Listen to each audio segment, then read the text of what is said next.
Ezequiel capítulo 37. Põe para mim, por favor. Esse culto é mais rapidinho para você que está nos visitando. Ok? Mas bota para mim. Veio sobre mim a mão do Senhor, e o Senhor me levou em espírito e me pôs no meio de um vale que estava cheio de ossos, e me fez andar ao redor deles, e eis que eram muito numerosos sobre a face do vale, e estavam sequíssimos.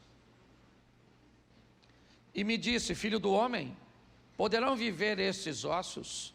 E eu disse: Senhor Jeová, tu o sabes. Então me disse: profetiza sobre esses ossos e diz-lhes: ossos secos, ouvi a palavra do Senhor. Feche os seus olhos.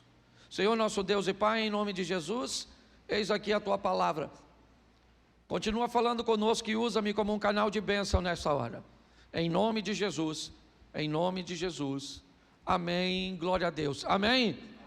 Minha proposta é conversar com vocês hoje sobre visão, visibilidade, a capacidade de fazer a leitura daquilo que está acontecendo. Algumas pessoas utilizam de uma diversão que talvez hoje seja menos popular, chamada de caça-palavras. Quem aqui já comprou as revistinhas de palavra cruzada? Isso, boa parte. Provavelmente você é mais velho um pouquinho, certo? Mas caça-palavras, né? Dentre as palavras cruzadas, aquelas pequenas charadas, onde você define a palavra, né, na quantidade de sílabas ou de letras. Tinha também uma parte onde estava o caça-palavras. No caça-palavras, num cantinho você tinha uma relação de palavras que estavam escondidas no meio de todas aquelas letras. Ela poderia estar de forma convencional, escrita da esquerda para a direita. Ela poderia estar escrita, né, no sistema hebraico, escrito da direita para a esquerda. Ela poderia estar escrita de cima para baixo, de baixo para cima, ou muitas vezes até em diagonal. E muitas vezes, dependendo da dificuldade, do grau de dificuldade, né, em algum momento você tinha a sensação de que a palavra que você estava procurando não estava ali. Ou seja, você estava olhando, mas não estava vendo. Ela estava oculta, escondida, meio que codificada naquele ambiente. Então você olhava e alguém te dizia que a palavra estava ali, mas você olhava e não via. Você não estava cego, não. Você enxergava bem, mas você não conseguia identificar, localizar. E é sobre isso que eu quero conversar com você hoje. A dificuldade que as pessoas estão enfrentando, a cegueira cuja qual a Bíblia fala com tanta frequência. O texto que eu acompanhei com vocês, o que Deus está fazendo é testando a visão do profeta. É isso que está acontecendo aqui. Deus quer saber o que Ezequiel, ou como Ezequiel é capaz de enxergar um ambiente de caos ao seu lado. Olha bem, a proposta de Deus é trazer ordem para Israel, ordem para a igreja, ordem para o Brasil, ordem para o mundo, ordem para o projeto Recomeçar, ordem para a família Duarte, ordem para a sua família, ordem para os seus negócios. É trazer organização, ordem. Mas como isso vai acontecer se você não consegue ver? O texto em que lemos diz: o Espírito do Senhor me conduziu a um vale que estava cheio de ossos, e Ele me fez andar ao redor do vale.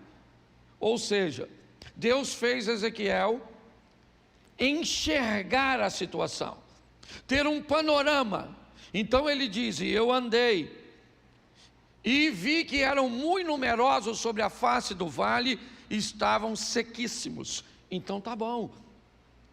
Mas aí Deus chega para Ezequiel e diz: Ezequiel, mediante ao que você viu, eu preciso lhe fazer uma pergunta. Poderão viver esses ossos?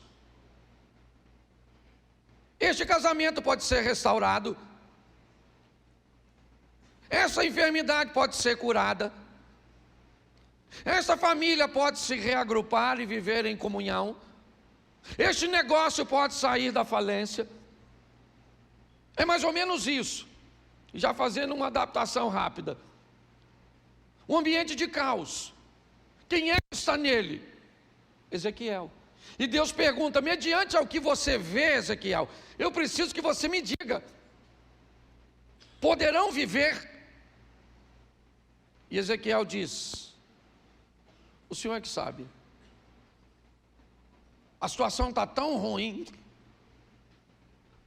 O que Ezequiel está enxergando são ossos sequíssimos, como ele narrou. Não tem nenhum vestígio de vida, não tem nada. Mas Ezequiel,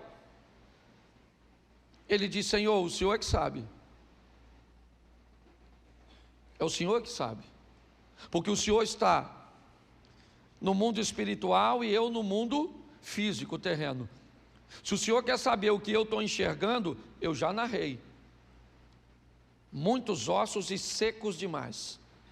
Na minha ótica, se o Senhor quiser a minha opinião, aliás, o Senhor já sabe, eu vou dizer para o Senhor: o meu casamento acabou. Se o Senhor quer saber a minha opinião, eu não quero nunca mais conversar com a minha sogra. Eu não quero nunca mais voltar para aquela igreja. Eu não quero nunca mais colocar o pé naquela empresa. Eu não quero voltar naquele médico que me deu aquele diagnóstico. Se o Senhor quer saber a minha opinião não é boa.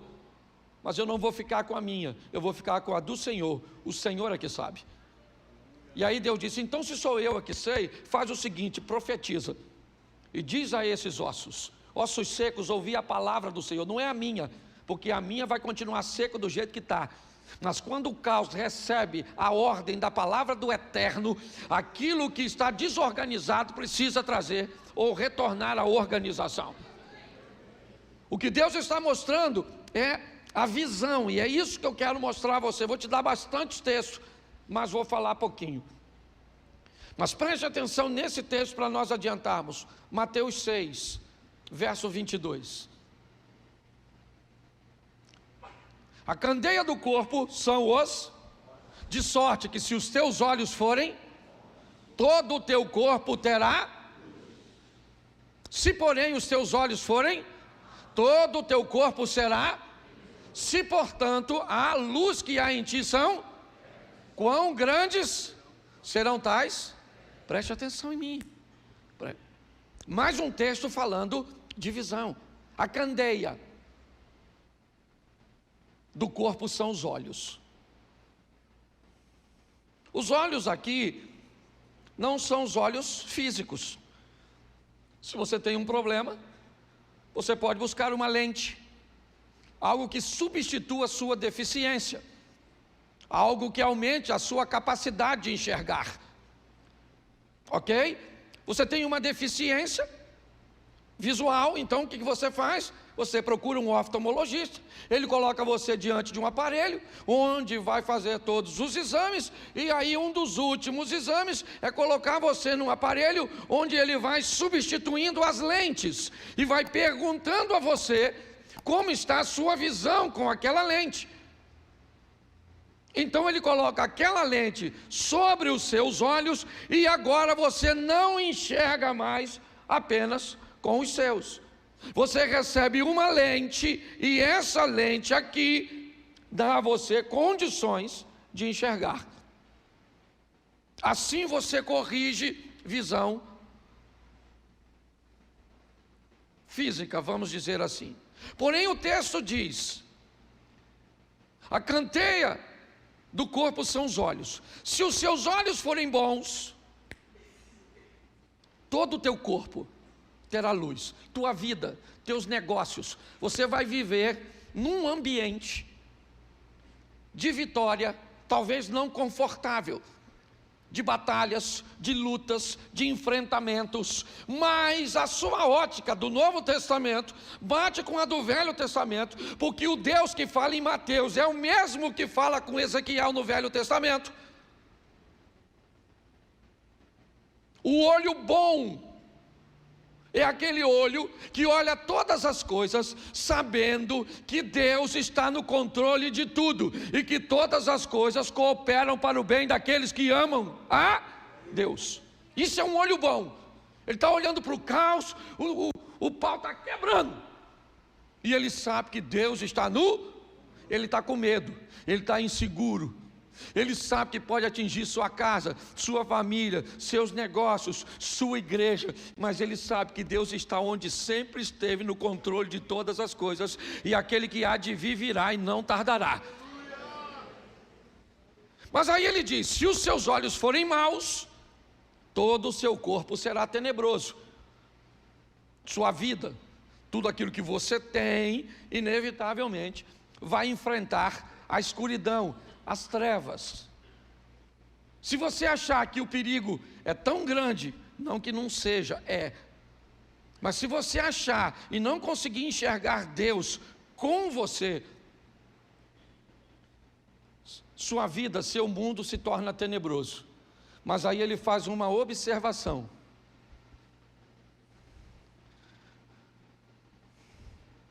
vamos lá. Se portanto a luz que há em ti, aí nós temos um probleminha que é pior.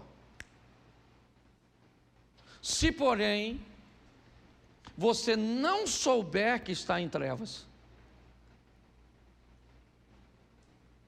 nada pior que tentar corrigir alguém que está errado, mas pensa que está certo. Já ouviu a expressão: o pior cego é aquele que não quer? Por quê? Porque ele pensa que está na luz, mas ele está em... E aí, quão grandes serão tais? Por quê? Porque ele se adaptou a viver nas trevas, e ele sente que está na luz. Isso é fácil de compreender.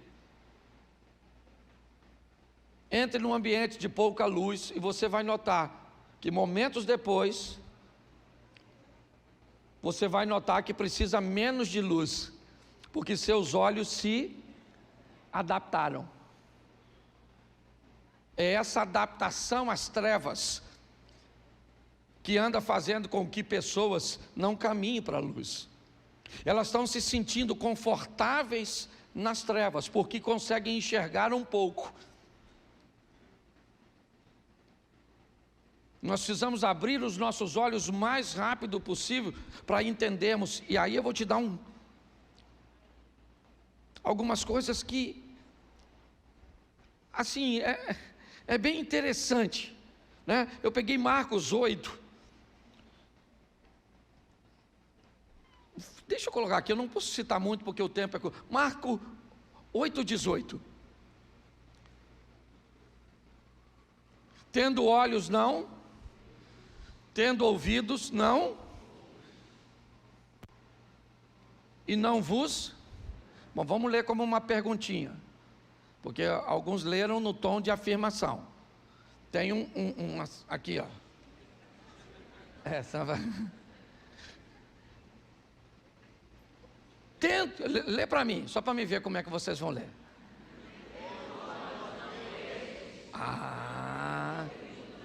E tendo olhos não vedes? Tendo ouvidos não ouvides? Sim ou não? E não vos? Falta 3 coisas aqui na pessoa, que é visão, audição e memória. Entendeu? Visão, audição e memória. O cara que está cego? Não. Ele só vê, mas não enxerga. Ele está surdo? Ele só escuta, mas não ouve, não entende. Ele perdeu a memória? Não, ele só não lembra. Preste atenção que é muito importante nós entendemos. Primeiro, certo? Eu sei, porque eu vejo pelos olhos da fé, que Deus está com a igreja. E que tudo que se levantou contra a igreja caiu ao longo dos anos, dos séculos, e de tudo que já passou.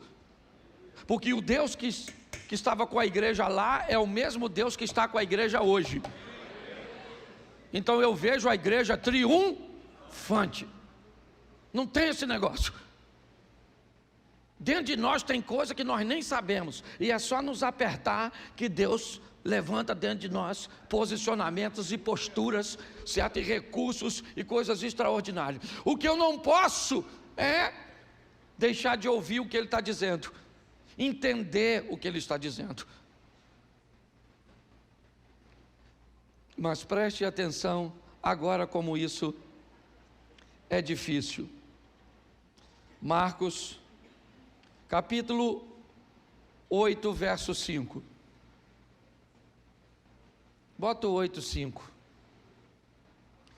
E perguntou-lhes, quantos pães? E disseram o quê? Lá do leste do mar da Galileia, Decápolis, terra dos gentios. Jesus está saindo do sul do Líbano e agora caminha naquela direção. Ali ele vai fazer a segunda multiplicação dos pães. 4.000 pessoas inicialmente são registradas ali. O que ele tem para fazer o milagre? Ele pergunta aos seus discípulos: quantos pães nós temos? E eles disseram: nós temos 7 pães. Temos alguns peixinhos, mas 7 pães para alimentar uma multidão. Eles olham e o que eles estão vendo são 7 pães. Os 7 pães que estão para ele, estão para todos os discípulos, estão para todas as pessoas, estão para Jesus. A ótica do que está sendo visto é algo insignificante, ínfimo, pequeno demais para resolver o problema. Só que tem alguém diante do pouco. Tem alguém ali. E esse alguém é Jesus. E quando Jesus pergunta para ele quantos pães nós temos, e eles dizem 7. Da outra vez, quantos pães tinham? Quantos? 5 pães. Agora tem até mais do que antes. Mas o teste é sempre o recurso ou o fato real e a mente espiritual. É sempre isso. Sempre. O que é sonho? Sonho é aquilo que nos leva para um ambiente onde o braço dos recursos sempre será menor do que eu desejo alcançar. Então a mente, ela tem que mudar. São os olhos. A maneira de enxergar as coisas, ela precisa evoluir. Se você não tiver uma mente, você não faz. Nós estamos, quando eu falo para vocês que nós vamos fazer uma igreja de 17 milhões, porque cada dia aumenta mais. Algumas pessoas devem pensar assim: meu Jesus, se eu tiver 17 milhões, eu não trabalhava mais para ninguém. De onde nós vamos conseguir tanto dinheiro? Você acha muito? Puxa vida, eu não acho. É muito para mim, é muito para você, mas não é muito para o Deus que nós servimos. Porque se eu começar a achar que Deus está com problema financeiro, é melhor eu ir para o inferno, porque vai faltar picanha no céu.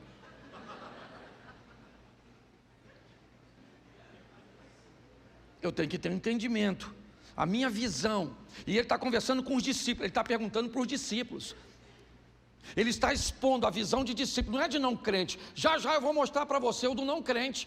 mas é a visão dos discípulos. Ele olha para os discípulos, certo? E pergunta: o que é que nós temos para alimentar? Porque o assunto em pauta é alimentar a multidão. Então Jesus pergunta para eles: para alimentar 4.000 pessoas, nós temos o quê? Nós temos 7 pães. Se tu está lá, o que tu fala? Seja franco. Talvez você fosse pior que os discípulos. Sabe o que você ia falar? Senhor, não tenha nada. Porque para 7.000 ou para 4.000, 7 pães não é nada. E tem gente que já é extremista. Quer saber de uma coisa? Não tem nada. Esse dia eu vivi uma experiência com meu neto fantástica. Meu neto, 3 anos de idade. Ele estava lá em casa. Vamos fazer o avião. Fiz o avião, joguei o avião. Desce a escada, pega o avião, sobe a escada, joga o avião pela janela. 3 subidas e descidas, eu descobri que o avião era uma furada. Eu falei: meu filho, deixa esse negócio de avião para lá. Ele falou: vô, faz um barco e bota na piscina. Eu falei: aí melhorou, que a gente desce uma vez só. Fiz o barco, botei na piscina, tá, o barco despedaçou tudo. Ele falou: vô, o senhor faz um dinossauro? Eu vi: dinossauro de papel, filho? Não quero um dinossauro, vou dinossauro, aí nós vamos pro, certo? O pai da ignorância, o Google. Entrei no Google, falei: dinossauro de papel. Aí,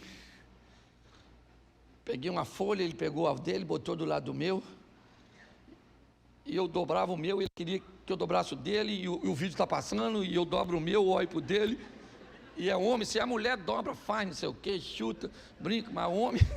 Eu estou ali naquela tribulação, que aquilo foi me dando uma agonia. Eu fui e falei para ele: ô menino, eu não sei fazer nada. E aí meu neto me disse: não fala isso, vô. Eu falei: não fala o quê? Não fala que você não sabe fazer nada, porque você sabe sim. Eu falei: nossa, meu pastor, e nada me faltará. Você está rindo, mas é sério, certo? Aparentemente não é nada, é ou não é? Pouco recurso. Você já se deparou de uma situação que você não tem quase nada, ou que você tem é insignificante? Deixa eu falar uma coisa para você. Deus disse para mim e para você: estarei convosco. Isso significa quando você estiver com dinheiro, sem dinheiro, com saúde, sem saúde, quando você estiver acompanhado, quando você estiver sozinho, quando você estiver são, quando você estiver doente. Sempre Ele vai estar lá. Então Ele está dizendo para o discípulo: o que você tem? Ele falou: só tem 7 pães. Ele falou: então vamos para os 7 mesmo. Já fizemos com 5. Vamos embora. E mandou bala, sim ou não? Mas no 11, ele conversa com outro grupo. Preste atenção. 8:11. Saíram os fariseus, agora são os fariseus, e começaram a disputar com ele, pedindo-lhe para o tentarem um sinal no... Preste atenção. Eles querem um sinal. Que sinal? Na verdade, o que Jesus está dizendo, não vai ter nenhum sinal para vocês, porque o que já está acontecendo diante de vocês e vocês não conseguem enxergar, não adianta eu mostrar nada a vocês. Qualquer coisa que eu mostrar a vocês, você irá rejeitar. Porque o problema não é que não está acontecendo, o problema é que você não está a fim de ver. Não adianta a pessoa melhorar se você não quiser enxergar que ela está melhorando. Não adianta seu marido se esforçar se o seu modelo mental já está exposto a um homem que ficou 30 anos sem mudanças. Chega um momento que, se você não reformular sua mente, não abrir sua mente para enxergar, você vai continuar pedindo sinais. Aí eu vou para a igreja para Deus falar comigo. Não, hoje não falou comigo. Nós precisamos ter esse entendimento, amadurecer. E qual é o grande desafio? É a mente. Se alguém te entrega um objeto que você nunca viu, e ele não se parece com nada do que você já viu, Porque a mente é assim. Todas as vezes que você olha para algo que você não conhece, instantaneamente, instantâneo, ela compara aquilo a tudo que você já viu durante a sua vida. E aí ela vai te dizer: será que é isso? Será que é aquilo?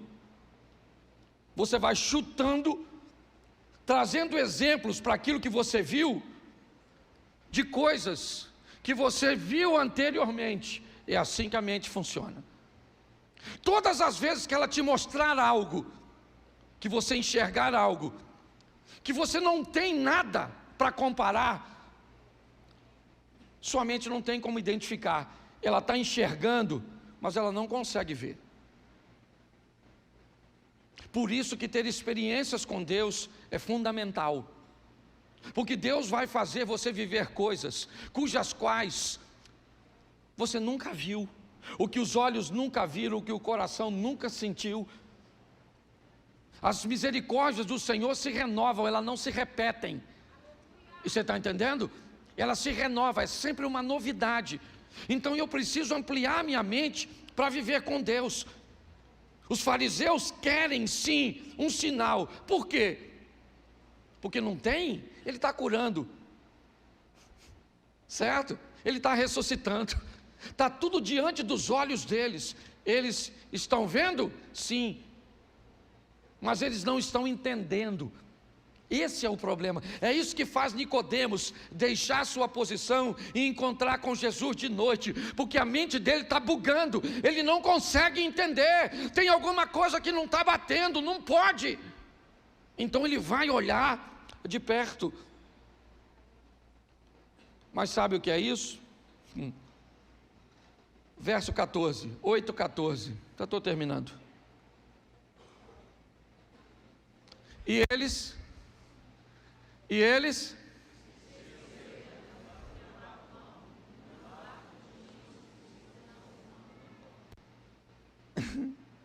entendeu na leitura?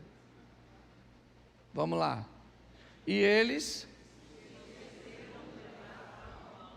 no barco não tinham consigo senão, quantos pães ele tinha?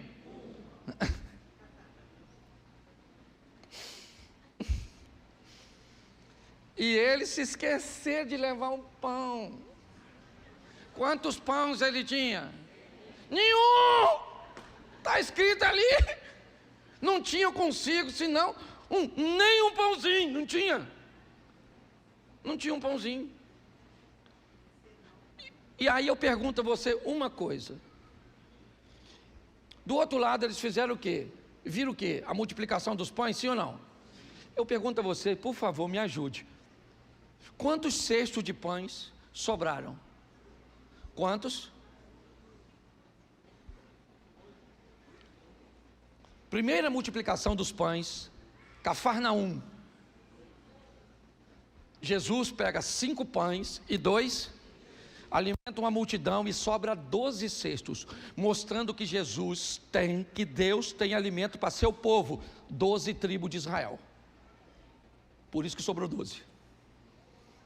Agora ele vai para o lado leste, Decápolis, a terra dos gentios, fazer a segunda multiplicação dos pães. Sobra 7 cestos, mostrando que Deus tem alimento para as 7 nações pagãs. Ok? Os caras estão com 7 cestos de pão. Esquece. Por isso que eu falo, se tem uma discípula, o pão ia.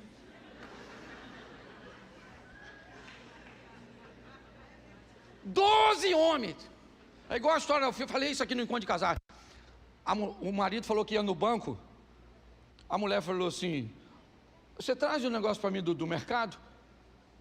Ele falou: o que é? Ela falou: só 3 coisas. Pega o papel e a caneta. Ele falou: não, pode falar.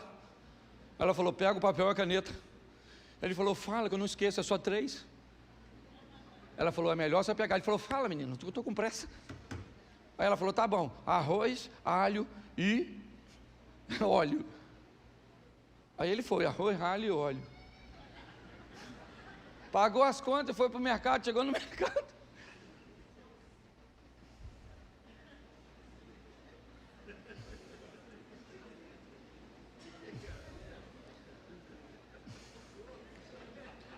Aí o rapaz que ajuda, né, perguntou: moço, o senhor precisa de ajuda? Ele falou: é que minha mulher pediu para eu comprar 3 coisas. E eu esqueci. Estou tentando lembrar aqui. Aí o rapaz perguntou: o senhor não lembra de nada? Ele falou: a única coisa que eu lembro foi papel e caneta. É a única coisa que eu consigo lembrar. Então preste atenção. Os caras estão de... Eu fico pensando como é que alguém esqueceu. 7/6 ficou para trás. Eles entram, certo? E aí Jesus vai falar algumas coisas com eles, mas isso eu vou falar no segundo culto, porque eu preciso terminar e vou para o último. Marcos 8:22. Aqui eu começaria a pregar. Chegou a Betsaida e trouxeram-lhe e rogaram-lhe que lhe... Vamos lá. E tomando o cego pela mão, levou para fora e cuspindo-lhe nos olhos e impondo-lhe perguntou se via alguma. Levantando ele os olhos, disse: vejo-os, pois os vejo como... Verso seguinte: depois tornou a pôr-lhe as mãos nos olhos, e ele, olhando firmemente, ficou restabelecido, já via ao longe, e isso. Volta para o verso 25, aqui. Depois tornou a pôr as mãos, tá. Volta no verso 22. Chegou a Betsaida, e trouxeram-lhe um cego e rogaram para que lhe... Eu separei 6 coisas e só vou citar, eu não vou poder falar aqui. A primeira coisa que esse cego, ou que vai acontecer com ele vai ser conduzido. Lembra, um cego não pode guiar outro? Então alguém que enxerga precisa conduzir um cego. Alguém pega o cego e leva esse cego para Jesus. Jesus pega o cego que alguém conduziu, tira esse cego do meio da cidade, leva esse cego para fora daquele ambiente, e lá fora desse ambiente, Jesus cospe nos olhos do cego. Aquilo que sai da boca de Jesus, certo? Vai para os olhos do cego, vai abrir. Aqui nós temos talvez o exemplo da saliva comparado com a palavra, o próprio Cristo, o verbo vivo, que vai nortear, que vai clarear, que vai abrir, certo? Ele é a luz do mundo, ele é o caminho. Para que esse cego veja, Jesus precisa tirar ele do ambiente onde ele está. É muito importante nós entendermos isso. Não é que o ambiente onde você está, você deve se afastar dele para sempre. Não é isso. Mas muitos de nós somos retirados do ambiente onde estamos para vivermos um milagre e depois sermos devolvidos para o ambiente. Eu poderia citar inúmeros textos bíblicos, mas eu cito para você José. Chegou um momento que José não podia mais caminhar com seus irmãos, não cabia mais naquele ambiente, então ele vai embora para o Egito, se torna um governador no Egito, e agora o ambiente onde ele estava vem para ele novamente.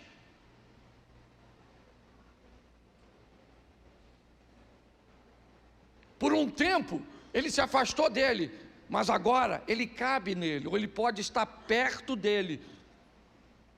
Quando nós olhamos para isso, nós vemos que Jesus tira o cego, cospe no olho dele, impõe a mão e ele levanta os olhos.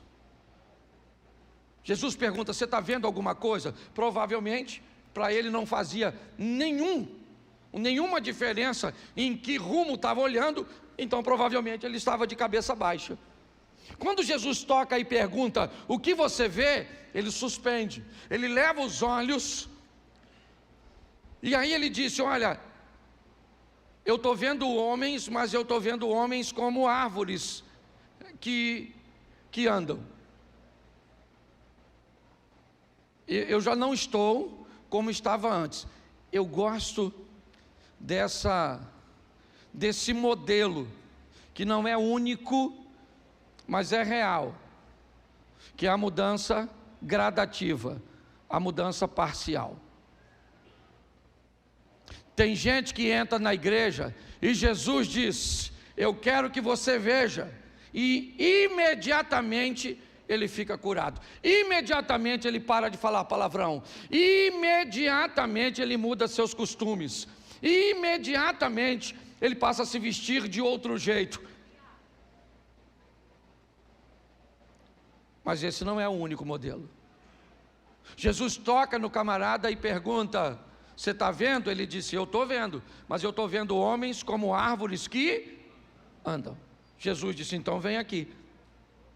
Vem aqui porque eu preciso tocar em você novamente. E aí toca nele. Eu gosto da tradução, aqui diz que ele olhando firmemente. A minha tradução diz que Jesus mandou ele olhar para cima, para o alto. Olha para cima, cara. E agora ele fica curado. Sua visão fica restabelecida. Ele não foi curado ou teve a vida transformada como o outro. Não, o modelo dele foi diferente. Ou eu amplio minha visão, e a cada dia que passa, quanto mais eu descubro e converso com algumas pessoas, menos eu descubro que eu enxergo. Mais cego eu descubro que eu era. Quanto mais dispostos nós estejamos de olhar para as situações e vermos com os olhos da fé, saber que Deus está do lado do meu casamento, do lado dos meus negócios, do lado da minha vida cristã.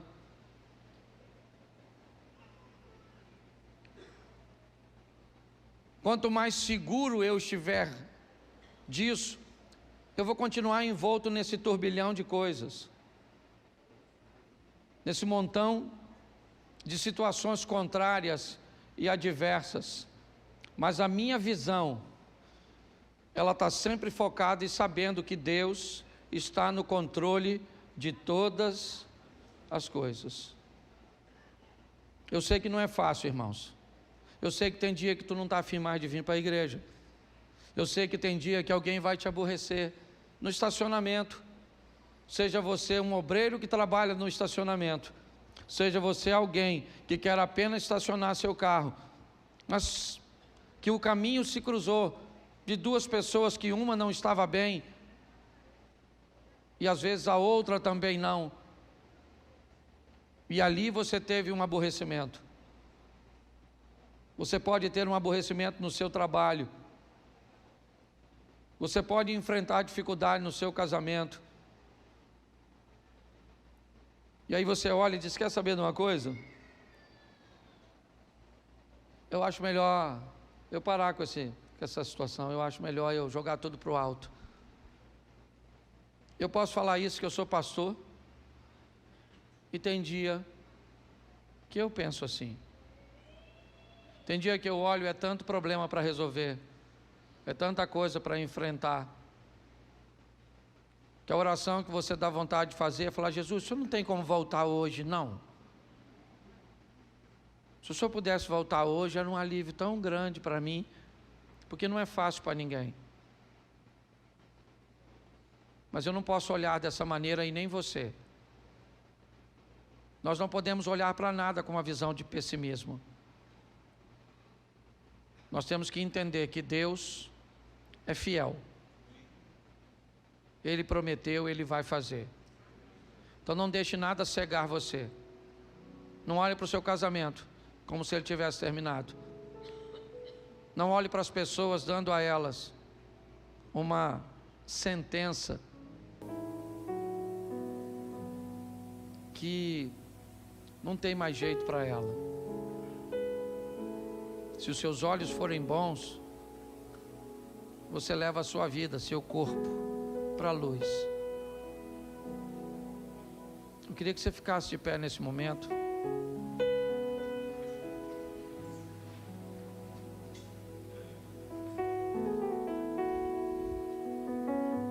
Feche seus olhos.